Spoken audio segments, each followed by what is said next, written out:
What is the most important muscle in running? Hey guys, it's JP, and this is a question I've been getting recently, so I decided I will make a video on my thoughts as well as how to train that muscle. Now, let's get into the video. If I had to train one muscle group to help me run faster, what would it be? If I kept this simple and straightforward, it would be the calf muscles. When researchers, specifically Dorn and his colleagues, studied muscle activity when people ran, this muscle group seemed to be responsible for producing the most force. Now, this might come off surprising to many people as a lot of people get hung up on the quads or glutes. Well, if we look at activities seen in this research, the gluteus maximus is responsible for forces around 2 to 3 times your body weight.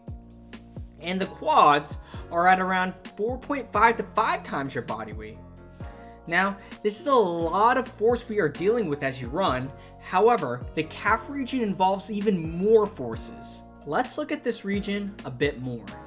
The two major muscles of the calf muscle complex are the gastrocnemius and the soleus.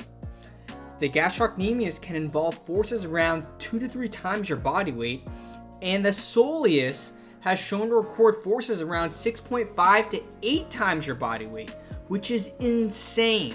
Now, I know that EMG activity isn't everything, and there is a lot more nuance involved when looking at this kind of data, but if this region is involved with so much force when you run, it might be a good idea to work on it. So now that we talked about that, let's talk about some of my favorite ways to target the calf muscles. The first one we will go over is the creeper's walk.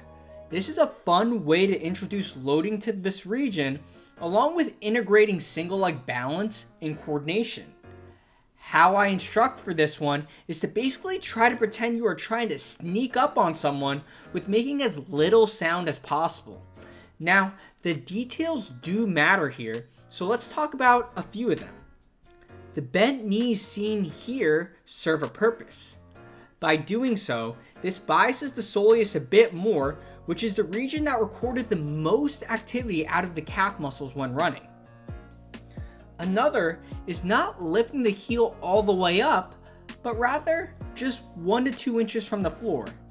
This typically puts the ankle in a position of 10 to 15 degrees of ankle dorsiflexion, which is actually where peak force of the calf muscles has been shown as you run. Now let's move on to the next exercise, which is the supported single leg heel raise. This variation is a great way to challenge the calf muscles more than the traditional heel raise. Now you might be saying, why don't I just challenge the calf muscle by standing on one leg and doing single leg heel raises? Well, the cool thing about this one is that since one leg is in front of you, simply for support, this makes the balance demands much less. So instead of trying to keep steady as you typically would for the single leg heel raise, you can focus on really working the calf region. The last exercise we'll go over here is elevated single leg bent knee heel raises. This one is mostly just here for those who really like a challenge. This can be a tough one to do, even with just body weight. With the bent knee position, this variation biases more of the soleus. And you will notice that she has the ball of the foot on a 1 to 2 inch surface. By doing so, this forces the ankle to go through more movement, which makes the calf region work even harder. Details I would think about here is to make sure you keep that knee stiff as you do the movement, and pretend like you're trying to hit your head on the ceiling. This cue is meant to help prevent you from just simply rocking back and forth and cheating the movement, which would not challenge the calf region as much. And that is my thoughts on that question, as well as some fun ways to challenge the calf region. I hope you found this video interesting.